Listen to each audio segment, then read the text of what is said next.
welcome. And thank you for registering for this event.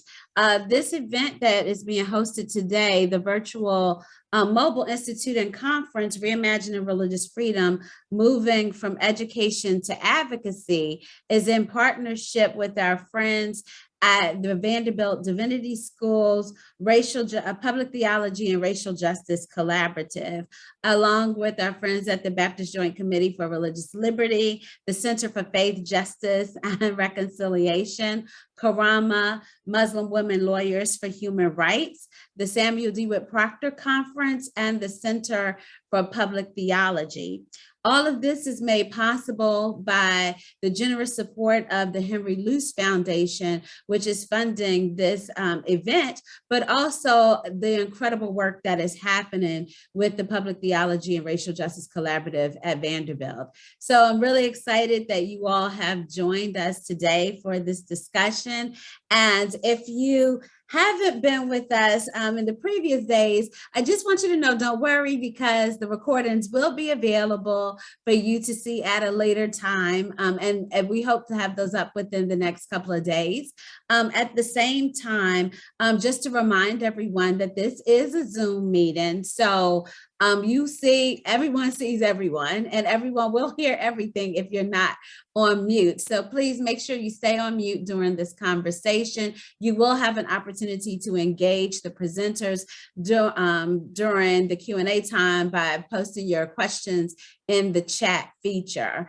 So with that, I just want to go ahead and get us started. I am excited to have with us this afternoon my colleague and friend, Dr. Corey D.B. Walker. He is the president of the Center for Faith, Justice, and Reconciliation, which is located in Richmond, Virginia. At the same time, Dr. Walker is a published author and scholar and advocate for religious freedom, and he continues to do amazing work to raise the visibility of these conversations. In addition, he is the Wake Forest Professor of the Humanities and the editor and contributing author of the book, African Americans and Religious Freedom, New Perspectives for Congregations and Communities. So Dr. Walker will be our moderator for this afternoon's conversation. But before we move forward, I just want to properly introduce all of our incredible presenters that have joined us today. And you probably saw the flyer earlier on that highlighted their faces, but I will give them proper introductions now. So first, we have with us Tracy Deshazer. She is a public administrator with a focus on promoting diversity, equity, and inclusion, strategic communications, and community engagement. Tracy's versatility as a public administrator has allowed her to inform a wide variety of social justice policies and initiatives throughout her career. I am also excited to introduce Tracy for so many reasons, but most importantly, she's notable for her work that informs the recruitment of the Commonwealth of Virginia's first ever Chief Diversity Officer, the historic restoration of rights for individuals. And I have to say, this is just me taking privilege right now, that I am so proud of Tracy for all the work that she continues to do, even as the Director of African American Outreach for the state of Virginia, as the Deputy Secretary of the Commonwealth of Virginia, but also she is a Hokie, just like me. And I'm glad to see you are my fellow Greek sister. I see that you have AKA in the background, so I don't have anything Delta, but I am so grateful that you have joined us for this conversation. Thank you, Reverend Andrews, of course. So welcome, Tracy. Thank you so much. Thank you for having me. Absolutely. The next panelist that we have with us is Dr. Keisha McKenzie. Dr. Keisha McKenzie is the Senior Vice President of Programs, a position that she has held since June of 2019. Dr. McKenzie, prior to that, served as the Director of Digital Strategy and managed the Groundswell movement organizing community and consulted with other program team members on deepening their impact through Auburn's digital, I'm so sorry. Yeah. Auburn's digital platforms and collaborated with the Auburn's communications team on public or movement-facing content. Dr. McKenzie is originally from the UK and completed college in Jamaica and graduate studies in technical communications and rhetoric at Texas Tech University, where she supported the provost's office with policy writing, both academic reaccreditation and athletic recertification. And she's well accomplished in the work that she has done. And so Keisha participates in the Seventh-day Adventist congregations in New York as well as Maryland, and appears in How to Dialogue film on faith, gender, and sexuality, and is titled Enough Room at the Table. Keisha, Dr. McKenzie believes that all people have the inherent worth and dignity that they deserve in a world where all of us can flourish, and that people of faith have a responsibility to make that world real. With that, I want to add that Dr. McKenzie partnered with Columbia Law School last year to release a report about titled All Faiths and None, providing guidelines for addressing religious freedom in this country. And you will hear more about that during the panel discussion. So thank you for joining us today, Dr. McKenzie. It's so good to see you. Thank you. It's great seeing you as well. We also have with us Reverend Tiauna Webb. Reverend Webb is the Director of Missions and Programs for the Samuel DeWitt Proctor Conference. She has held that position since 2017.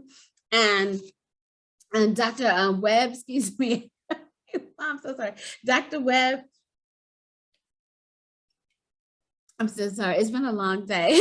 Reverend, this is the realness of it all. Reverend Webb also served as the Director of Advocacy as early as 2011 with the Samuel DeWitt Proctor Conference. She received her Master of Divinity degree in 2012 from Chicago Theological Seminary and earned a master's in international development from the University of Pittsburgh with a concentration in non-governmental organizing and civil society. It's important to note that we talked about a global perspective, that both Dr. McKenzie as well as Reverend Webb have a global perspective in terms of their personal experiences, that Reverend Webb was a volunteer with the Peace Corps for many years, where she worked as a water sanitation volunteer. And so we're delighted to have Reverend Webb with us this afternoon. And we've had the pleasure of collaborating on endeavors in my work around advocacy issues as it pertains to the LGBTQ community. So welcome, Reverend Webb. We're delighted to see you.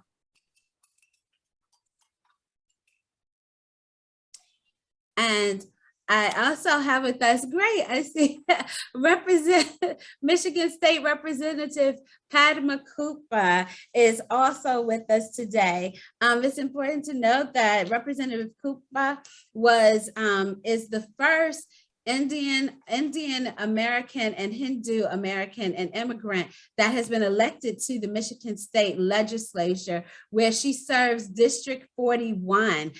She is doing incredible work, and she has a podcast called Faith and Politics, where she talks about many of these issues that we've talked about in the last day or so.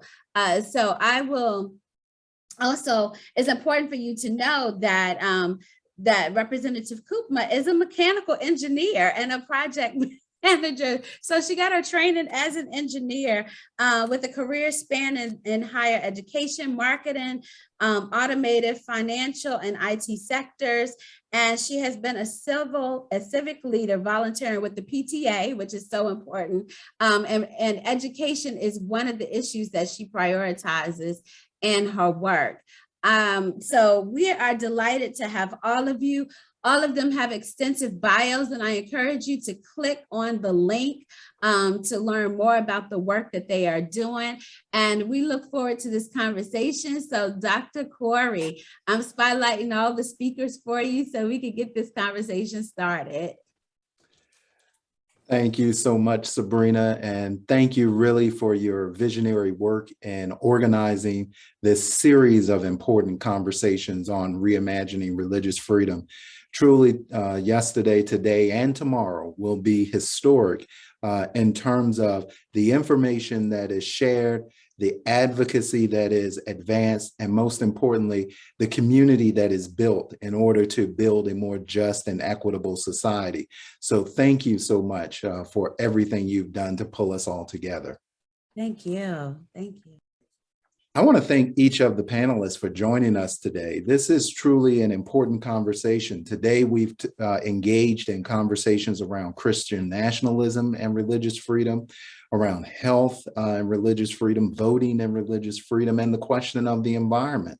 These are all key issues that confront us as a society and that confront us as a world in a moment of global protest, global pandemic, and the change and the issue of global climate change that we all face as all humans living on this planet, as well as all creatures and the environment itself.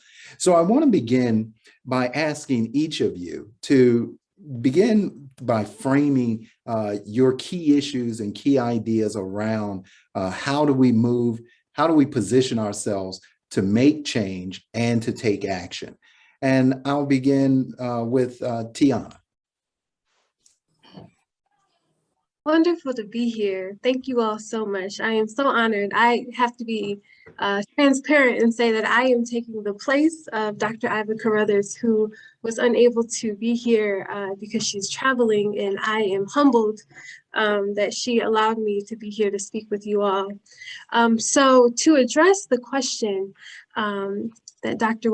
Walker put forth, I think that some of what we have to be willing to do is disrupt, rethink, reimagine, and reinvent. And I think that's some of the work that Proctor is really involved in as part of our blueprint. I think we have to disrupt some of the things, some of the norms, some of the beliefs and the practices and the conditions that undermine and destroy the capacity for wellness and life for those who are on the margins, whether it is religious minorities or racial minorities. I think we have to rethink the way that we're doing education and how we're connecting globally to critical issues and critical questions, and reimagine, of course, even as the theme of this convening and the theme of the Proctor Conference is envisioning something new. So we're all on this reimagining. We all having the same energy towards reimagining, and I think that's important, and that's one of the big issues that we're thinking of now. And then also reinventing the way we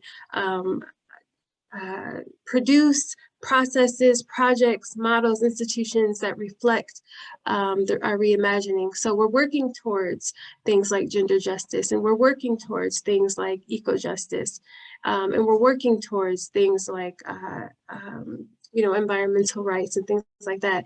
But I think the major issue for us is how do we disrupt, rethink, reimagine, and reinvent with equity at the center.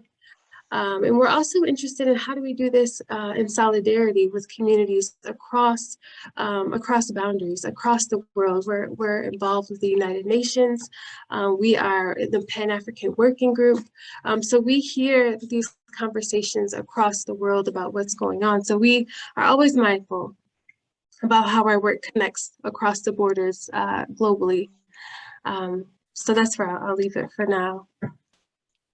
Thank you so much, Tiauna. You really enable us to begin with a fundamental challenge to disrupt these sedimented ways of thinking, these deep ways that our norms, our values, our conceptualizations really frame a very marginal and exclusionary intellectual practice around religious freedom that bleeds over into our public life. Rethink, reimagine, and reinvent. That's a call to action.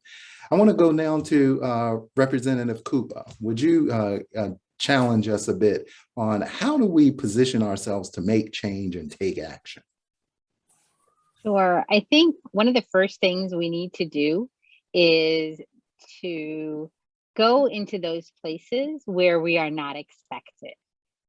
It's really an important aspect of where I am and why I'm here today. So as an engineer, I also did a lot of volunteering, because volunteering to me is the ultimate exercise in democracy. And being involved in interfaith from the grassroots, I realized that there were not a lot of Hindus in the interfaith space. So I inserted myself there. Interfaith in this country has long been between Christians and Jews, and maybe Muslims and Christians and Jews, the people of the book or the people of the Abrahamic faith. So that was sort of the first step that I took. And it comes from being a woman in engineering, in a profession that has long been a male bastion, a mechanical engineer working in the auto industry. But I think in addition to that, I think the other big thing that we need to do is to build relationships amongst those who are marginalized. And I think this is why I'm so honored to be here, for Sabrina Dent inviting me, Dr. Dent, and for all of you welcoming me into this space of speaking as a brown Hindu immigrant woman alongside those who have been affected by centuries of structural racism here in this country. And so I want to actually hark back to something I wrote about 12 years ago. And it was when I was taking a course at Ecumenical Theological Seminary. And we can look at what James Cone in his Black Theology of Liberation said. And he references how Black religion was shaped in the midst of a profound cultural conflict between inherited cosmology, value systems, and philosophical constructs that African slaves brought with them to the New World, and the Protean culture of the colonies. Now, how many of you have ever thought about that in relationship to a person like me? Because that passage and those words speak to me so profoundly as a brown Hindu woman. And, what am I doing bringing my culture, my religion into the culture here? Because to me, this is still the new world as an immigrant. And so making sure that we put ourselves where we are not expected, and then building those common threads and binding ourselves to others who are also on the margins, who share, whether it's Native Americans, whether it's Hindu Americans, but people within the Black community and other marginalized groups need to come together. Thank you so much, Padma. You really pick up on the theme of solidarity as expressed by Tiauna, but you really extend it by engineering a new conversation, a new discourse on religious freedom by expanding the boundaries. Typically, religious freedom in the US is a Abrahamic tradition affair. It is typically Christians and Jews, and then, of course, an occasional Muslim. But really, when we think of the rich diversity and panoply of religious activities, religious cultures, religious identities, of course, we have our rich traditions around Hinduism, of course, Native American spiritualities, and immigrants bring so many different spiritualities outside of those organized Abrahamic traditions that it really challenges us to place ourselves in a position of uncomfort, in a position to learn, in a position to actually welcome the other in a deep, hospitable sense with all of the knowledges, worldviews of that other to then transform us. So that's going to be a key. I think that issue of solidarity is going to weave through this conversation, and how we do that. That's going to be important as well. Let me turn now to our Secretary DeShazor. Will you talk to us about how to make change and take action, how to position ourselves to do that, informed by your rich work you've done in my home state, the Commonwealth of Virginia? Absolutely. Thank you so much for the question, Dr. Walker and Dr. Dent. My fellow Hokie, thank you for the warm introduction and invitation to be here today. I really appreciate the question. And I first just want to say that while I'm not a faith leader, I certainly lead with my faith. And that is something that I always carry with me. I don't shy away from that in public service. And not many people will be willing and open to say that, but I certainly say that and carry it with me wherever I go. You know, as I think about the questions, the first thing that really comes to mind is the fact that change can't come without challenge, right? And so I think that's something that we have to remember, that, you know, anytime you are pushing for change, name an issue that is going to come with some sort of challenge, and you have to be prepared for that challenge. I'm very much in alignment with Representative Kuppa, in that it first starts with the relationships. I think that there is something to be said for locking arms with other communities. And then Dr. Walker, to your question that you ended with, as you were transitioning from Representative Kuppa over to me, it was, you know, how do we do that and show up in those rooms and show up for one another and lock and link those arms? And I think it's by being okay, getting a little comfortable with being uncomfortable. In my work, I had the opportunity to oversee 5 advisory boards that provide direct recommendations to the governor. That's the African American Advisory Board, Latino, Asian, LGBTQ, and a Council on Women. Each community, what we found is that there is overlap, and there are far more commonalities than we ever give ourselves credit for having. And so I think it's showing up in spaces. One of the things that we have intentionally done is trying to, I hate to say it, but force a little bit of relationship building. So instead of meeting with those groups separately, we often bring the leadership of those groups together, right? When one board elevates a set of recommendations to the governor or the administration, we share it with all of the boards. We bring together the chairs. We have chair meetings where we're talking about the issues, and let's say environmental justice. When we talk about environmentalism and environmental justice, let's talk about it, and let's hear the perspective of the African American Advisory Board and the Black community. Let's hear the perspective of, let's say, the Indigenous and Native American community. And then let's listen for understanding and not for a response. Let's listen to where there are commonalities and where we're singing the same, you know, from the same sheet of music. So first, I would say, when you're thinking about positioning for change, and then taking action, first about the relationships. Secondly, I think, again, it's about being in the room. Previously, I served as deputy director of former governor's DC office. That means that I focused on, I had a portfolio of federal issues. Those issues were agriculture, forestry, labor, higher education. And sometimes people would look at me, you know, and energy was in there too, and they would go, well, what do these issues have to do with one another? And I would very quickly respond by saying that when you look across these issues, there are communities that have been historically excluded. When you look at me, I am very much a member of some of those communities, right? And so it's important for us to be in those spaces where we have not historically been. And yes, it's a little uncomfortable, but take that seat at the table. And then once you're there, go ahead and pull up the seat beside you for the next person to come along. The last piece of it, behind the relationships and the room, I think is also going to be the reimagining. That's why I really love the theme of the conference. I think we have to reimagine a couple of things. And I say that as someone who is currently experiencing a transition in leadership here in the Commonwealth of Virginia. There's certainly going to be a transition and a change in perspective and approach to policy making, and the policies that will be prioritized. So what we are now encouraging, especially historically excluded communities, to do is, number one, reimagine your messaging. You have to really pay attention when you're really pushing for change and you're trying to make progress. Listen to the other perspectives and how they communicate on the same issues, right? Sometimes you may have to talk the talk in order to keep the conversation moving forward. And then finally, reimagining your approach, right? I think there's something to be said for showing up. I believe in protest and demonstration, but I also believe in having a list and scheduling a meeting, right? So that you can then schedule the follow-up meeting and you stay in conversation with those leaders at the local, state, and federal level. And so I think it's all of those three things that really build the recipe for, again, positioning for change and taking action. Thank you so much, Tracy. And please, everyone, I'm Corey. When you say Dr. Walker, I'm looking around saying, who is that? Can he help me cure myself? So no, I'm Corey.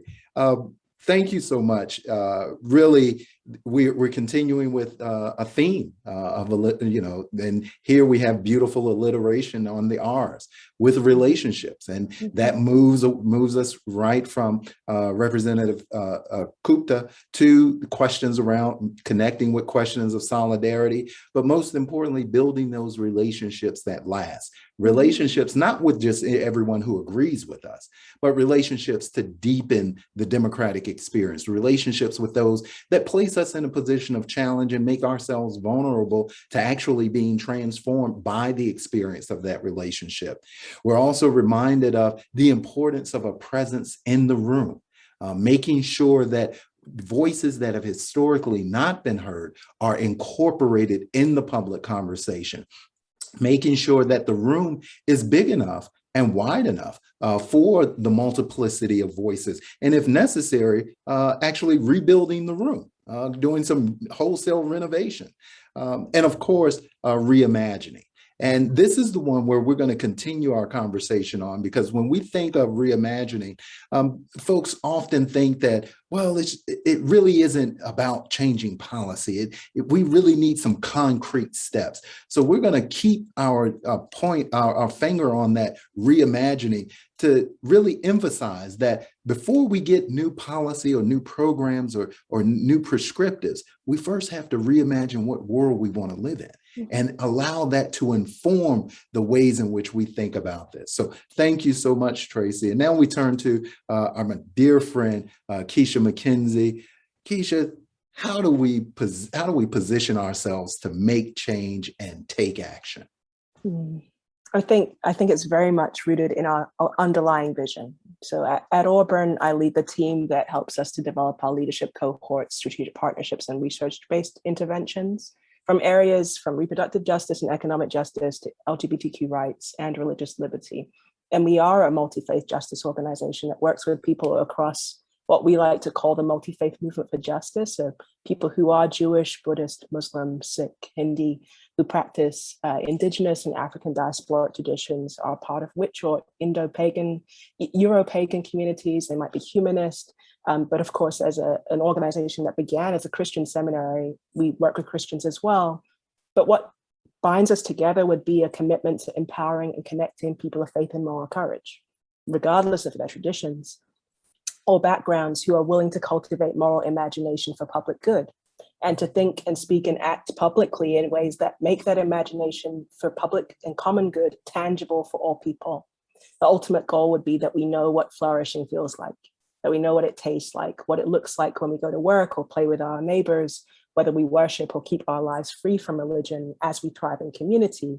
And in our work at Auburn, working with networks across the country, really, we've learned that we want to build up from our highest values to promote social action that increases the thriving and does not increase suffering on those who are least able to bear it.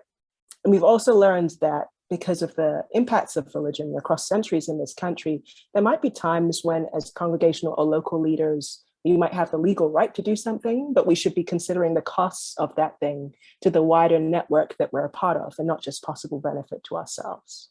So the understanding that we're part of a common set, that we have interests in common, yes, but ultimately we share one planet. And so there's a mutual accountability right there. And in the context of that one planet and the plural society that we're part of, religious freedom, as we call it, has to work for people of all faiths and people of no faiths, and not just for a favored few.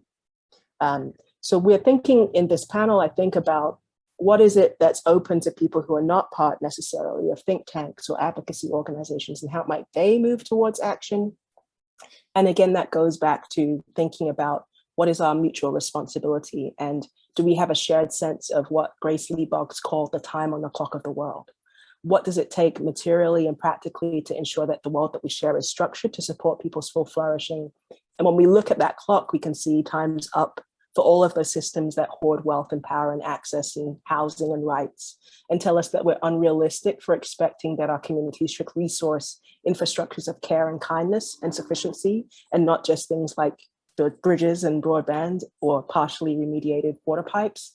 So the time's up for all of that, because they've had 3 and 4 centuries to show us what they can do with the limited systems and limited moral imagination. And what they cannot do is to take us into that reality where we can all breathe and we're free from flooding and fire, and we are free to enjoy health and labor and rest. And those are the kinds of things and visions that kind of anchor us, because that's what we actually need to flourish. So when we're making common cause with one another in our local communities, we're trying to do it with other people who are also invested in that common space, and resourcing people in a way that nourishes a thriving society across education, healthcare, social goods, and healthy religious and moral community.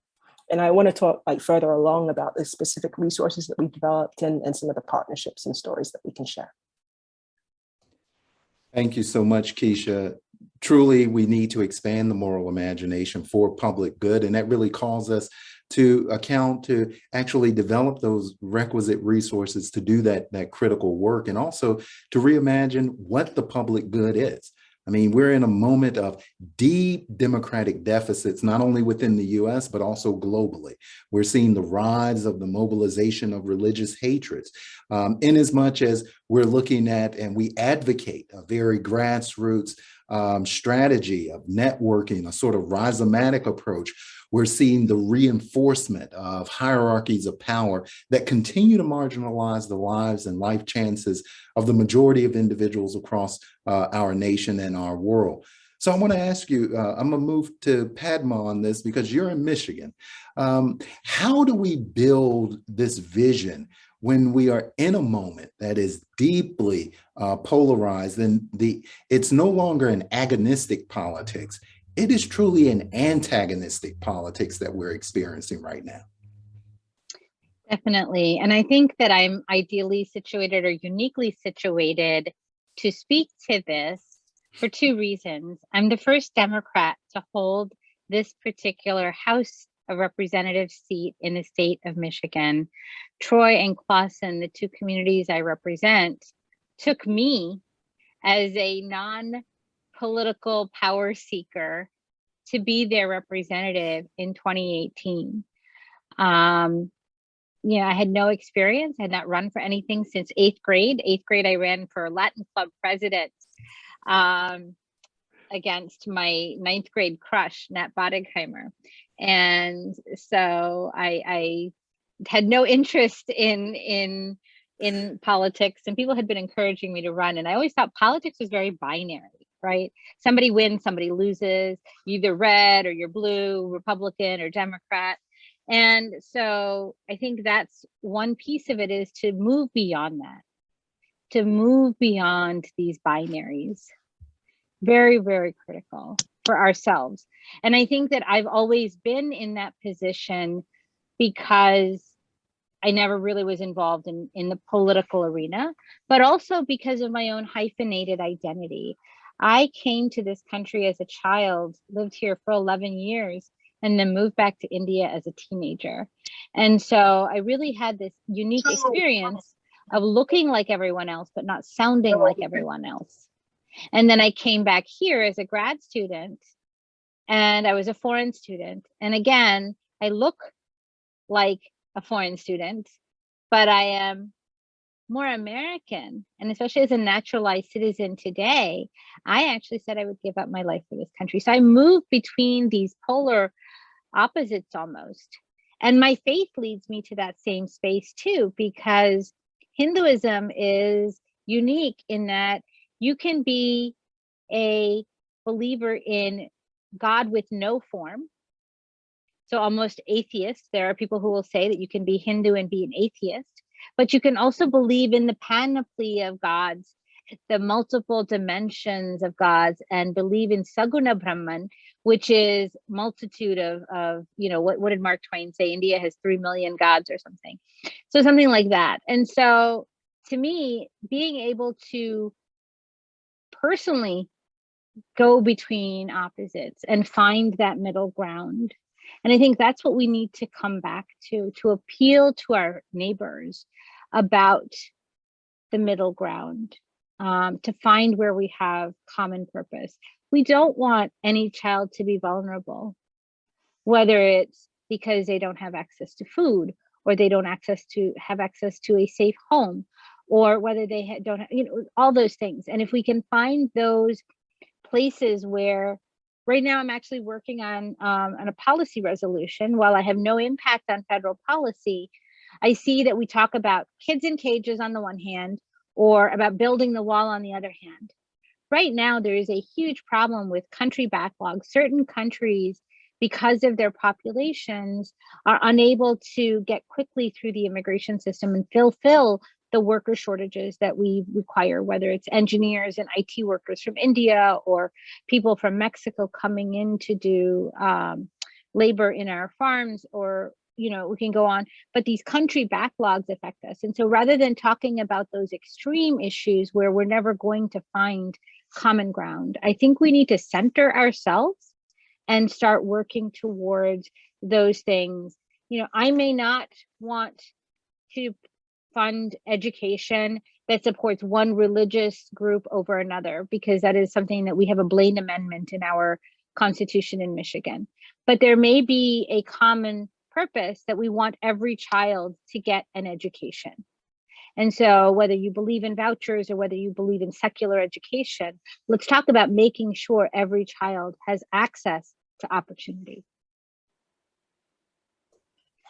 Padma reminds us of that important space of convergence of political interests, the area of overlap between some non-negotiable values, the values of a good education, the values of human dignity, the values of how do we enhance and deepen our democracy. But Traci, you've just experienced a moment where that convergent space has almost closed off or become very, very small. And the idea that we have these shared values is now up for grabs in ways in which we haven't seen over the last, we've seen them over the last 50 years, but now they've come back with a new virulence. How do we expand this convergent space, particularly around religion, when it's being mobilized as a wedge issue in the public sphere? Yeah, I really appreciate that question and kind of how you positioned it, Corey. As I was listening to Representative Kuppa, one of the things that I was just sitting here thinking about is, we consider that most segregated hour in America, right, that we talk about, and we know that it's typically 10, 11 a.m. on Sunday mornings, right? Even though we know the various religions worship at different times, that is an incredibly segregated hour. And we're living at different times. I don't think there's any way to say that. I think that a lot of license has been given to expressing ourselves and our positions on various issues, and I would say not as productive ways, right? And so I think we're going to have to get to a place where we are listening for more understanding. I think that is the first and foremost. We listen constantly for response versus actually trying to understand the perspectives that are being conveyed. I think that we also have to approach, making any sort of action and making progress in this particular era and moment in time, especially here in the Commonwealth, is to really also consider that we need allies, right? You're going to have to lock arms and find some common ground somewhere. There has to be common ground in order for this system that we have all bought into to work. It doesn't work if we don't find common ground. And so I think that's going to be important for us, really widening or expanding that space as well. And so finding that common ground, I think really listening for understanding And then I think it's going to be, again, going back to getting comfortable with being uncomfortable, right? We are talking about some really serious issues have come up for people, right? I mean, we can talk about keeping on the theme of K-12 education. We know that that is certainly a hot topic across the country, especially here in the Commonwealth of Virginia. And you can talk about a myriad of issues within the K-12 space. So whether there is the perception of critical race theory being taught in K-12 schools, which we know it is not, whether it is concerns around transgender students having access to equal facilities and accommodations to relieve themselves, right? We can talk about the myriad of issues, but I think it's really listening to one another for understanding. And then finally, that piece is going to be educating. I think education is so key. Something that I said earlier was around reimagining our messaging. I think that when you look at, again, some of the issues that we've started to talk about, especially around K through 12, you have one perspective using certain terminology, and then you have another perspective using different terminology. How do we find words somewhere in the middle where we actually hear what one another is saying, where we are actually listening to one another for understanding, and where we are believing that truth is truth and fact is fact when it comes to what is actually happening? And so I think all of those things are going to be important. And then to end on kind of a note, when I consider my faith, I try to be as least judgmental as possible. I think that in the moment that we are living in, it is very easy to look at someone who has a different perspective and step into a place of judgment. But I think we have to maybe pull ourselves out of that. While we may not understand it, while the position may not be the position that we have and carry and hold, we still have to remove that layer of judgment and go to that place of understanding. Thank you. Thank you so much, Tracy. You really remind us that in listening, we're able to fashion a new language to communicate these new ideas and new possibilities.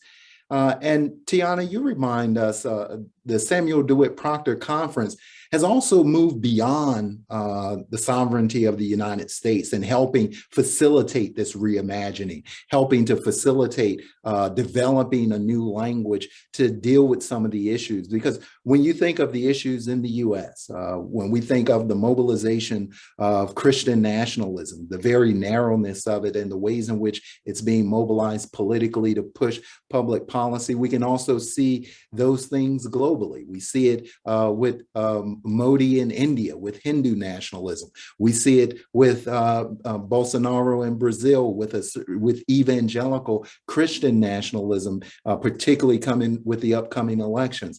How does the space of the international, how does the space outside of the US, the space within the United Nations help us to facilitate the creation of a new language that then we're receptive to, we're able to listen and then create new ideas and reimagine new possibilities?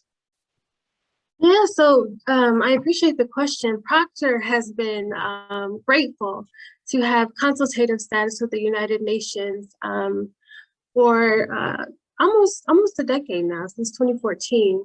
And so what that allows us to do is kind of just what you said, be in conversation with and be in participation with international mechanisms that are really designed to protect those who are on the margins, whether that's religious minorities or racial minorities around the world.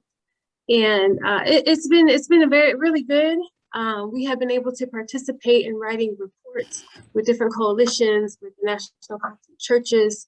We've been able to, most recently, the Special Rapporteur on Minority Issues is visiting the United States. And he was seeking out information on the state of minorities in this country. So he was welcoming NGOs to kind of submit reports, which will form his lens on his visit here, and then will help inform his report after his visit. So things like that are really important. And they're important for awareness. They're important for accountability. And they're important for some of what I was hearing in this conversation, kind of bringing us into a room where we would not be had not we had the opportunity to have consultative status with the United Nations. It's really expanding those circles of protection that our country is, I think, frankly, failing to provide for specifically Black folks. I mean, especially with the increased police brutality, especially with the disproportionate outcomes during COVID. I mean, these are issues that we have been working with different groups of folks from around the world to write different reports to submit to the United Nations to ask them to intercede and to help our governments do a better job with emergency response and preparedness when it comes to the next pandemic, and do a better job on police accountability and police training, and re-envisioning for ourselves what would society look like if it wasn't so focused on punishment and bias. And then finally, the United Nations has also, I think, boldly admitted that there is a thing called Afrophobia, which is not just the fear of Black people, you know, globally, but a deep disdain, a bias. And so that giving us the language to name what we're experiencing and giving us opportunities to come together through the United Nations with other communities globally helps us understand that we're not working in silos. We're not experiencing something unique. And also it helps us give our experience the validity that it needs to hopefully create change. It's refreshing, and we really appreciate it. And I think that we're taking that same model of giving people room, giving people space in the room, giving people space at the table through our truth-telling work. We do truth-telling commissions around the country, which give people space to kind of tell their story and to be experts of their own experience, and that they are then validated to tell that story. And so that has been powerful. Working with the United Nations has been powerful. We've been able to partner with Reverend Dion Boissiere on different gender justice issues, specifically during COVID, as we have seen an increase in domestic violence. And so things like that we are really grateful for. And I think it goes beyond the boundaries of what is possible locally and nationally when we reach out to the international community and when we're present in those spaces. You're so right, Tiauna. It enables us to actually live out the values of being in deep solidarity around these global issues and global concerns. And it also provides us with a new language to critically inform the political conversation and political discourse in the United States, and to also move away from a global isolation and away from a leadership model where the United States must always be in front instead of standing side to side with our fellow citizens across the world. In a sense, you're providing us with the notion of deep democracy. It is built on a hospitable listening and then creating that language, understanding that these ideas don't just translate unilaterally. It's not just one person speaking, but it's multiple people listening and learning in community. And Keisha, we started this aspect of our conversation with your ideas around what you're doing uniquely at Auburn in an exemplary manner by building a new culture of politics, a culture of politics that's rhizomatic, a culture that connects groups and communities horizontally around their highest values. Talk to us a bit about how that model of the political works to really challenge entrenched regimes of power, privilege, and prestige in our moment. Thanks, Corey. That's a good question. So in the last year, we started working with our colleague Liz Platt at the Law, Rights, and Religion Project at Columbia to share 6 principles and ideals based on what I love that term, hospitable listening that you just offered us. 6 principles that community members and institutional decision makers could use as they build constructive conversations and policy making on religious freedom questions. And based on Liz's 2019 report, Whose Faith Matters? Religious Liberty Beyond the Christian Right, We're arguing that religious liberty must be neutral, non-coercive, non-discriminatory, not absolute over other values, democratic and pluralistic. And these are 6 principles that can apply to several contexts, from public accommodations and employee rights to medical care and immigration advocacy. And we also made sure to work to develop a guide for media specialists as they talk about the issue of religious freedom, so that they stop unconsciously privileging 1 or 2 forms of belief over all others.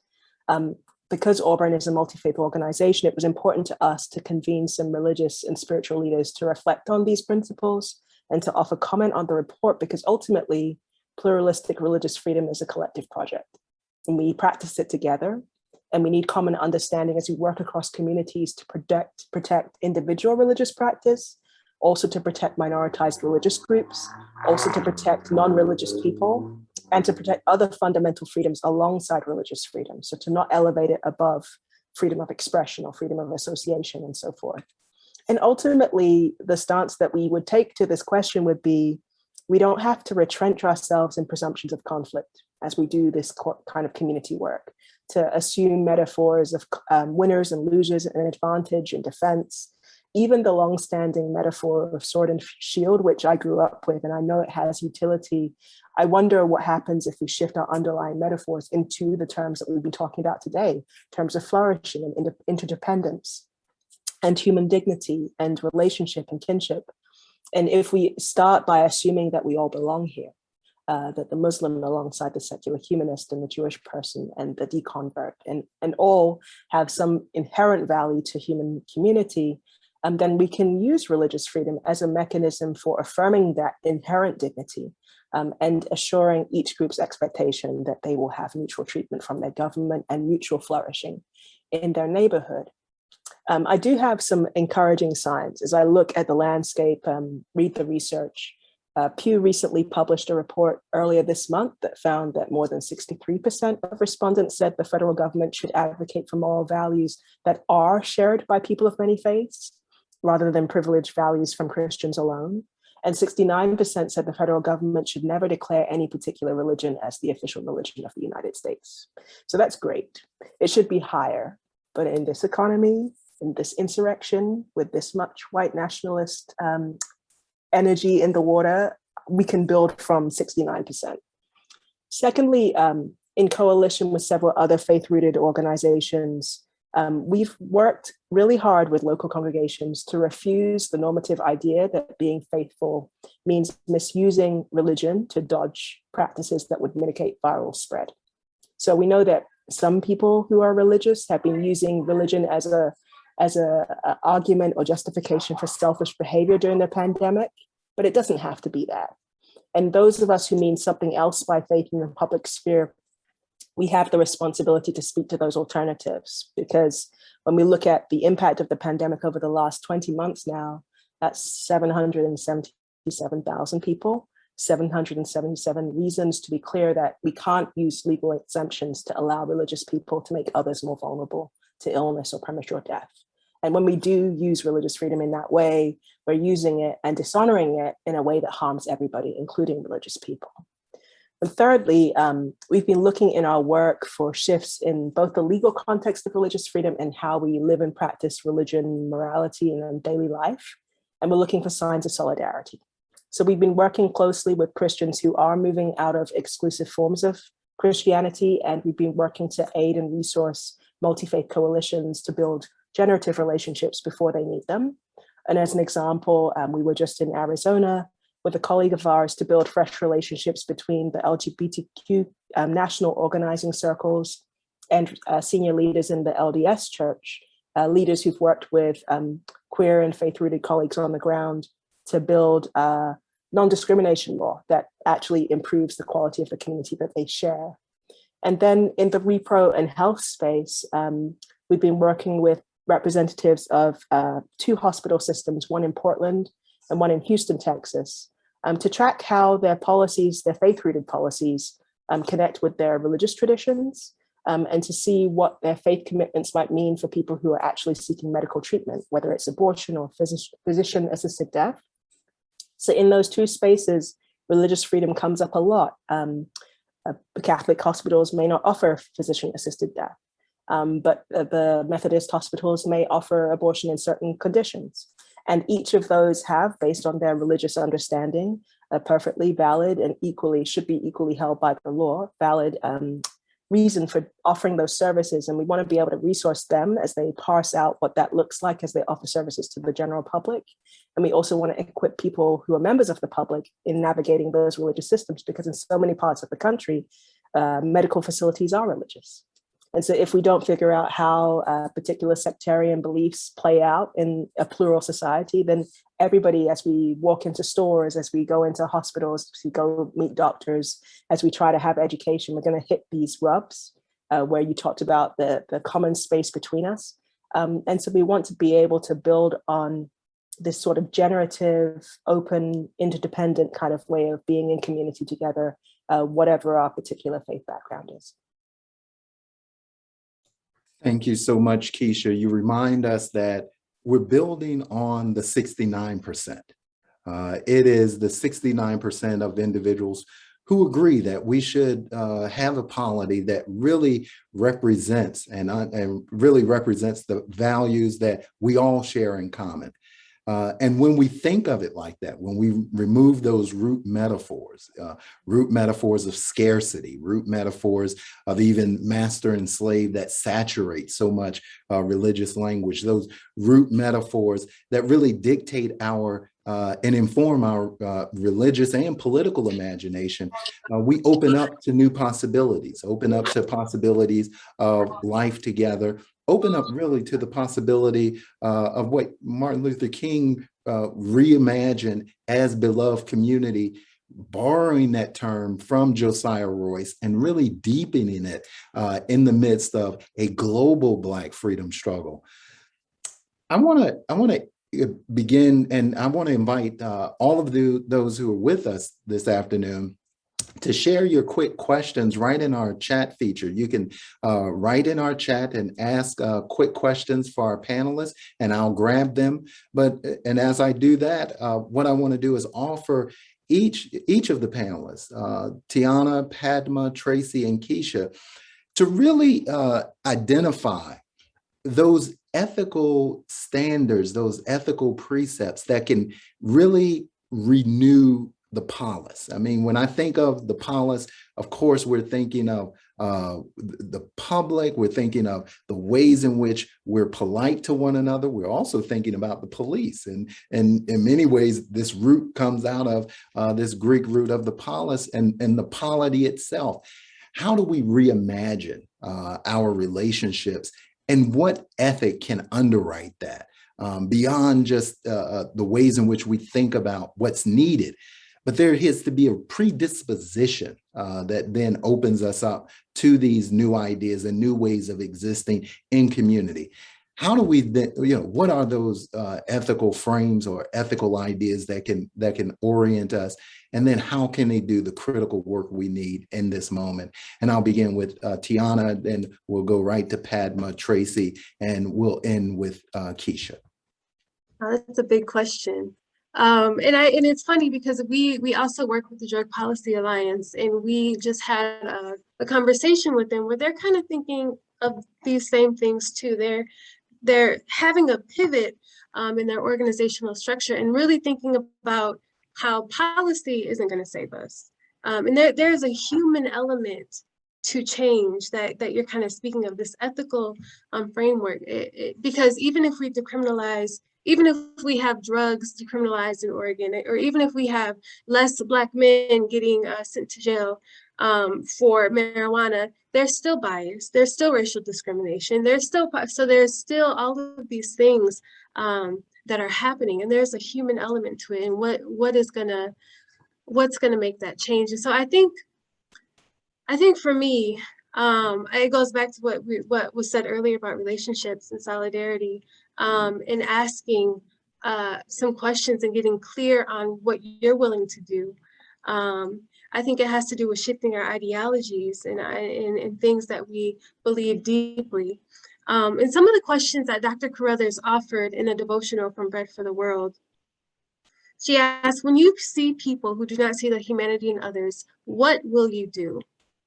when you see people who do not see the humanity in others, what will you do? And even when you see policies that do not honor the humanity in others, what will you do? When you see policies, what are you doing to support and affirm the humanity of those on the border, of those in prison?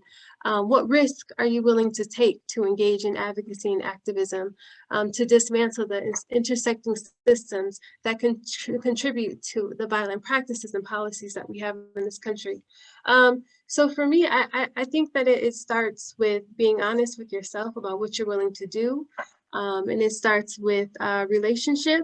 And really realizing that advocating for policy change is great, but there is this human element to it that calls us to do more, and that calls us to be rooted in this work from a way in which I think, as Representative Padma said, that you're willing to put your life on the line for this, that you're willing to die for it, that there's a greater calling to this, whether that be religious or anything. So those are just some thoughts, but I think there's a lot of, that's a really good question. And I'd be interested to hear what others have to say. I have to say, as each of you speak, I have something I want to say in response to what you said, and I wrote down a couple of them. But just to respond to the question, I think that, one of the challenges I always have is, what is pluralism? What is pluralism? Pluralism to me is not a thing, it's a verb.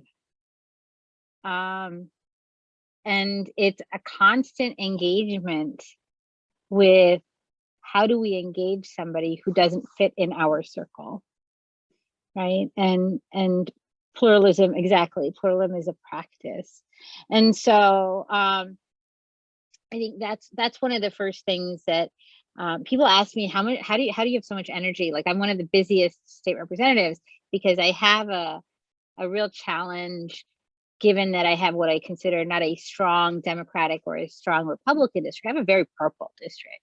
And I have people who are probably neighbors writing to me with opposite ends of the opinion spectrum about the same issue, and I have to respond. And so I'm able to hear them because they're my neighbors. I've been rooted in the community. I've been trying to help it thrive. But then we get to the legislature. And in our state legislative chamber, we have 110 seats. And recently, I'll give you an example.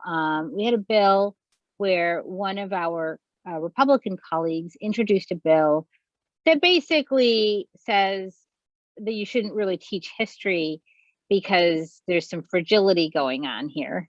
I'll just give you the bill number so you can look it up and read it for yourself. House Bill 5097. And we had floor speeches. And it was like my side of the aisle was making a speech and the other side probably heard wah, wah, wah, wah. And then their side of the aisle was making a speech. And, we just had more wedges driven. And I think that's not it. 80% of our bills that pass through the House are not that. There's a lot of sausage making going on, to use the carnivorous metaphor, which I, as a vegetarian, kind of. But the idea is, especially we have term limits in Michigan, and relationship building takes a long time. Not only to being able to share your story, but to hear the other. And, even I'm a Democrat. I got a seat at the table. Diversity is a given in our Democratic caucus. We have so many people of color. We have so many women. We have children of immigrants. And then we have myself as an immigrant. But the diversity is a given. Diversity getting a seat at the table is inclusion. Belonging is when your voice is heard. And I don't always feel that my voice is heard in so many spaces. And so I think that's something that we really need to do, is to make sure that our voices are heard and finding ways. And so, I say to people, I go to Lansing, I don't know what I'm doing there sometimes, and I come home and then I remember why I'm going back to Lansing, because it's that community that I've built and that I've helped thrive, and that people that listen to me when I speak, and people that I hear when they speak to me. they speak with me. So that's one piece of it. I think sort of the other thing I really want to speak to is we are living in a time of disinformation. Really, truly, that's been around for a long time. Political strategist and communications linguist, scholar, George Lakoff actually wrote a very poignant essay with someone else called The Sacredness of Life and Liberty. And he was talking about the issue of reproductive rights and abortion. But he said the truth doesn't matter. This is 12, 13 years ago. But, you know, right now we're living in cycles of disinformation.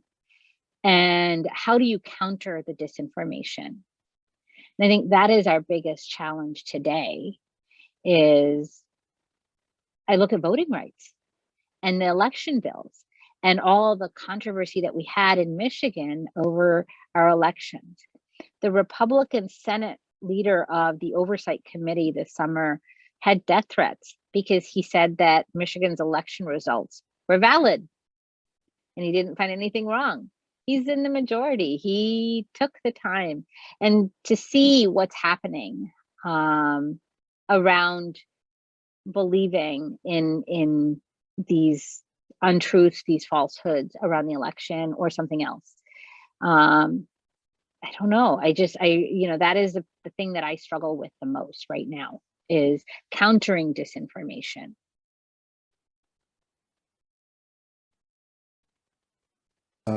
Tracy and then Keisha. Absolutely. So it is a big question. So I'll echo Sabrina and just is trying to wrap my mind around the question, but I would say two things come to mind, and that's it's honesty. I mean, it's Representative Kuppa was just talking about truth and misinformation, but I do think it's honesty. To quote Mr. Rogers, honesty is often very hard. The truth is often painful, but the freedom it can bring is worth the trying, right? And I think we have to get to this place where we're willing to be honest and we have to put our fear aside, right? So there is this, when you're in this space and you're trying to bring about change, there's this perception, right? There's a pie and the pie is only so big and it's only so many slices of that pie. So if I am giving into another community, that means you're pulling away from my piece of that pie, right? My slice is going to get just a little bit smaller. And so that's where I think we really have to be honest. And I think it still comes back to education for me. We have to be honest about the issues. I think we have to continue to educate ourselves, to educate one another on what is fact and what is fiction. And then I think that we have to move beyond the fears of if one community is being supported, then that takes away something from me. I am losing something, right? Because another community is supported in a particular way. That's a hard thing to really move beyond. There's a real fear, and I see it day in and day out in the work that I do, that people feel like they are losing something or something's being taken from them that's their right. And again, we have to listen to those concerns for understanding and then meet the middle and say, well, let's talk about it. Let's actually talk about how this policy is made. I am a firm believer in process. I work for state government, so I believe in government and the system, but I also believe in change at every level. I believe in those that are on the front lines of protests and demonstrations, those that stage sit-ins and march, and also those that are willing to serve in publicly elected and appointed positions, right? I think that it takes all of these groups really working together to bring about that change. And when we don't work and move in unison, I think that's when we see the disruption. And quite frankly, I think that's the moment that we're living in right now, where there is a fear of people losing something or feeling like their slice of the pie is getting smaller, and certainly a lack of honesty right now about what is fact and what is fiction. I think, Courtney, unless you want to, Corey, unless you wanted to say something about, thank you. I'm taken by the philosophy of Ubuntu, which is basically a philosophy of interdependence. It assumes that my very essence is bound up with your very essence. I am because we are. And for me, it roots practices of solidarity and listening and relationship building that are non-coercive and that are non-domineering and that are collaborative. And those qualities of relationship and those practices and approaches to ethical behavior in community are what I think could possibly renew the polis if we were to practice in that direction instead of retrenching in the hoarding of power and hoarding of resources that accrues only to me and those like me. I wonder about the idea of not countering the way that things are so much as crowding it out with better behavior.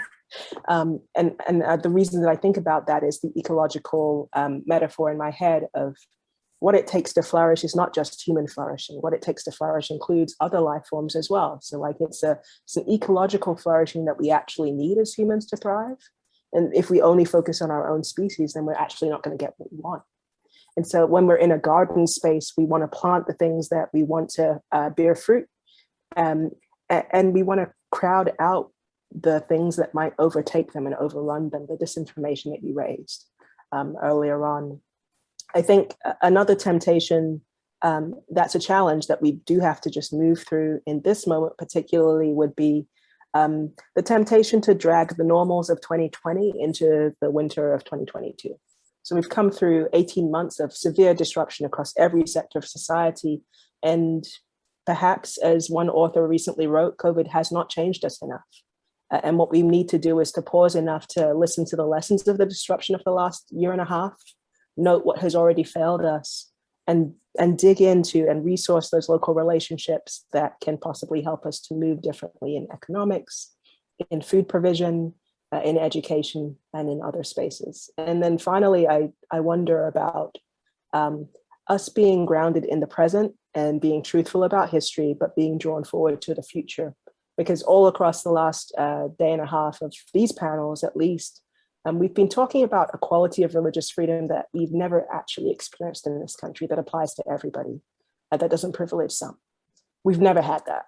And it's related to a quality of justice that we've also never, ever had in this country, but that we clearly want and deserve. And so I think if we are honest about that, that's a good start. And if we build relationships at the speed of trust, that's also a good start. And if we stay anchored in metaphors and ways of moving that don't reinscribe power and domination, that's also a good start. But we need all of those pieces working together. Thank you so much. Keisha, Tracy, Padma, and Tiauna, you really challenged us in so many ways around this conversation of moving from change to taking action. But you've also opened up our imaginations to new ways of thinking about human being and belonging in the world. In many ways, this conversation dovetails on so many other conversations going on about really fundamentally rethinking what it means to be human in the world. And when we engage that fundamental question, we have an opportunity to open up new possibilities and as well as new challenges to that.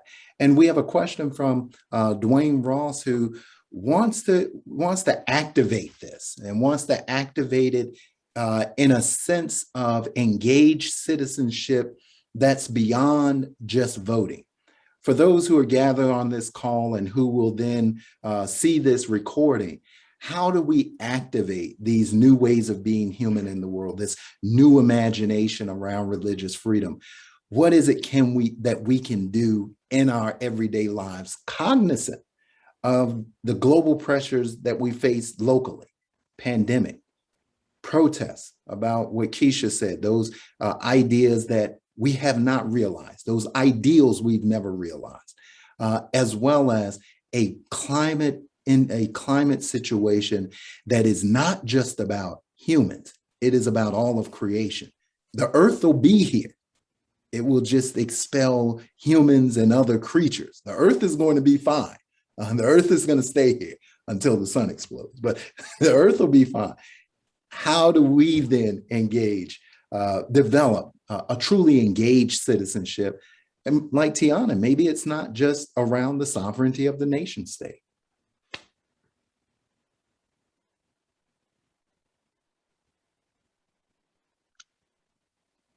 Open it up to any one of you. Feel like Ferris Bueller. Anyone? Anyone? I just want, oh, go ahead. I was just gonna say, I'm in a unique situation because of coming out of interfaith and having been to seminary. One of my favorite movies was a movie about the theologians under Hitler. Kind of crazy, right? But there's a really interesting movie about how people of faith have such a moral imperative to speak up.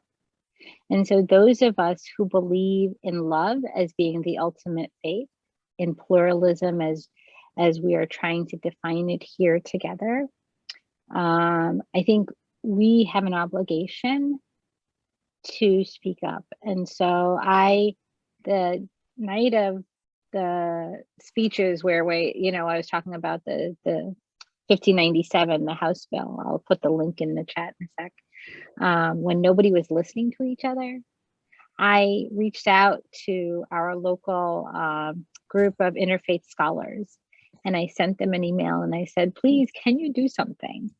And I reach out regularly to faith leaders, especially on the issues of the environment, as I touch on policies that are related to climate change and improving. I've been reaching out to a lot of interfaith and faith-based advocacy groups to speak up on that. And I think that that's where, if you watch this movie, The Theologians Under Hitler, that is one of the things that they talk about. My professor at the seminary, at Ecumenical Theological Seminary, said that when they would hand out little index cards with a role that you played in society, you were the butcher, the student, the teacher, the priest, and they would ask a random group of people to say, in order of priority, who could have stopped Hitler? Right, of these 40 different roles that you had in society. And no matter which group they did it with, the person who was at the head of the line always was the pastor, the religious leader. And so it is time, like in the 60s when we had people praying with their feet on the Sabbath, like Rabbi Heschel, we need that again. We need that kind of movement from the faith community. And this is why I love Dr. Dent and all of you theologians that I'm here with. I'm so honored to be amongst all of the chat window, and it's inspiring. So thank you. Tiauna, perhaps we can think of citizenship beyond the nation state, supranational citizenship. Yes, I think you're right on. But I also have this urge to kind of go back to relationship and not to, keep repeating it, but I even think about, so I was really passionate about changing the alternative paradigm for mission, especially among African Americans who were serving, to more embody a spirit of accompaniment, to more embody a spirit of mutuality and sharing and learning.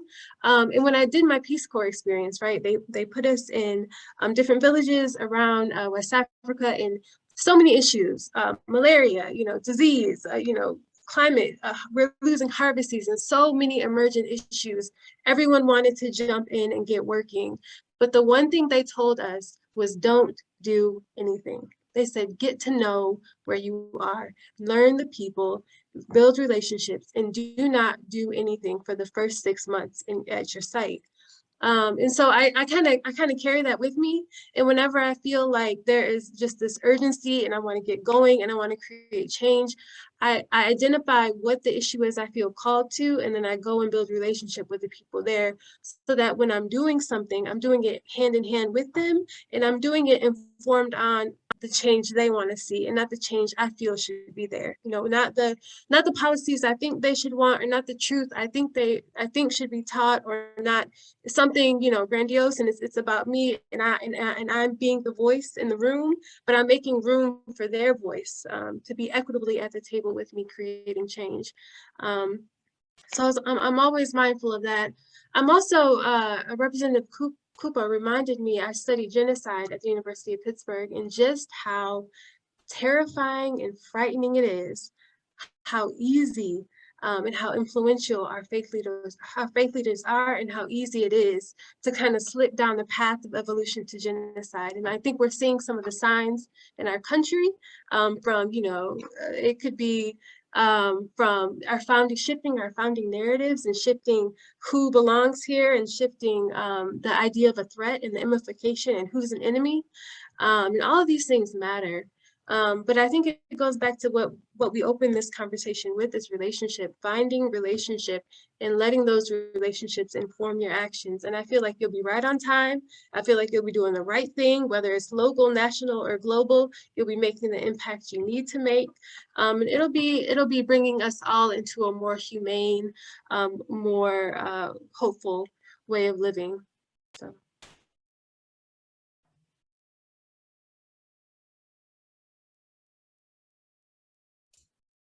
Well, we're coming up on the end of our conversation, and this has truly been a remarkable conversation. It's been inspiring, it's been informative, but most importantly, the title of this session was Positioned to Make Change and to Take Action. And I think each of our panelists, Tiauna, Padma, Traci, and Keisha, have positioned us in such a way to see new opportunities, to think with the 69%, to think about interdependence, to change our root metaphors, develop a new language, move away from the idea of scarcity in those root metaphors that deny the worth, value, and dignity of all human beings, and also begin to expand the terrain of religious freedom, to begin to understand that this conversation is not purely a conversation between the Abrahamic tradition or the religions of the book. This is a global conversation between faith communities, those of faith and those of no faith. And this is a conversation really about our planetary situation. How do we live in this moment? How shall we live? How do we build community? And how do we create a new humanity? In many ways, the actions that are advocated by our panelists remind us that we have to keep that long trajectory, that long future in view while we act in the everyday, while we act in our local communities, that we're acting in concert with individuals all across the nation and all across the world. Too often we may see ourselves and think of ourselves as isolated, but what we're reminded of, just this conversation and this convening reminds us that we're part of a broader community, and that community is global. And we're also able to connect with others across the nation and across the world to enhance our actions and to learn new things and to listen to new perspectives that will then enhance human existence as well as our planetary existence. So I want to thank each and every one of you. I want to thank you, Tiauna, thank you, Padma, thank you, Traci, and thank you, Keisha, for your remarkably astute, informative comments. It was really a way to conclude our day today, but really place us in a position tomorrow to advance these conversations and put us into an action position. So thank you so much. And thank each and every one of you for joining us.